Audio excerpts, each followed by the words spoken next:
Thermal death point क्या होगा?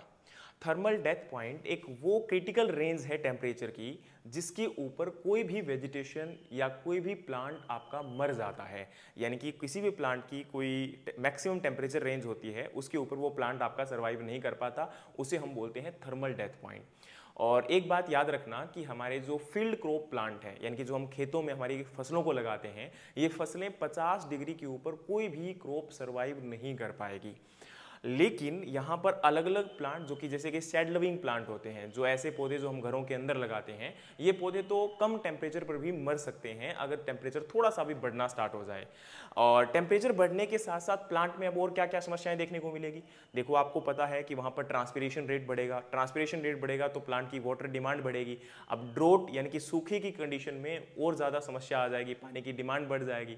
दूसरा क्या है कि हमारे भारत में वैसे भी आप लोगों को पता है 48% एरिया ही इरिगेटेड है, सिंचाई के अंतर्गत है। बाकी तो हमारा रेनफीड कंडीशन में आता है, बारिश होगी तो खेती होगी वरना नहीं हो पाएगा। तो ऐसे एरिया में आपका टेम्परेचर बढ़ेगा तो खेती करना मुश्किल है। इसलिए तो राजस्थान या फिर ऐसे महाराष्ट्र, वहाँ पर जो क्रॉप है वो जर्मिनेशन के साथ ही खत्म हो जाती है। दूसरा हम बोलते हैं सन बर्निंग या आपका जो है यहाँ पर सन स्कार्डिंग। और तीसरा यहाँ पर वर्ड हम लोग यूज करते हैं स्टेम गिल्डलिंग। तो सन बर्निंग का मतलब होता है जो हमारे टिश्यूज होते हैं वो डेड होना स्टार्ट हो जाते हैं, नेक्रोसिस उसमें देखने को मिलता है। नेक्रोसिस का मतलब होता है कि आपकी सेल इस हद तक इनएक्टिवेट हो जाती है या डीएक्टिवेट हो जाती है कि वो वापस से रिकवर करना उसका पॉसिबल नहीं है। तो अल्टीमेटली हम उसको क्या बोलते हैं, आपका डेथ ऑफ टिश्यूज बोलते हैं, डेथ ऑफ आपका सेल बोलते हैं।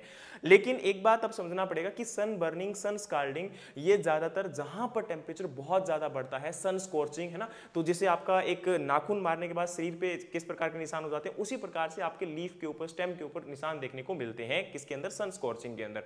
स्टेम गिल्डिंग में क्या होता है, जब सोइल का टेम्परेचर बढ़ता है तो सोइल का जो इंटैक्ट रीजन है वहां पर आपकी जो बार्क है या ये कह सकते हो कनेक्टिंग टिश्यूज है वो डेड होना स्टार्ट हो जाते हैं। और इसी वजह से उसके अंदर जो आपका वाटर का अपटेक है वो बिल्कुल खत्म हो जाएगा, रुक जाएगा। तो इस वजह से प्लांट आपका अल्टीमेटली, खासकर सीडलिंग, डेड हो जाती है। तो सीडलिंग का डेड होना या प्लांट का डेड होना ये आपके अलग अलग टेम्परेचर रेंज, अलग अलग क्रॉप के ऊपर भी डिपेंड करता है। लेकिन एक ओवरऑल हमारी जो ऑप्टिमम टेम्परेचर रेंज और आपकी मैक्सिमम टेम्परेचर रेंज है, इसको जरूर याद रखिएगा, जो कि एक जनरल होती है। जैसे वार्म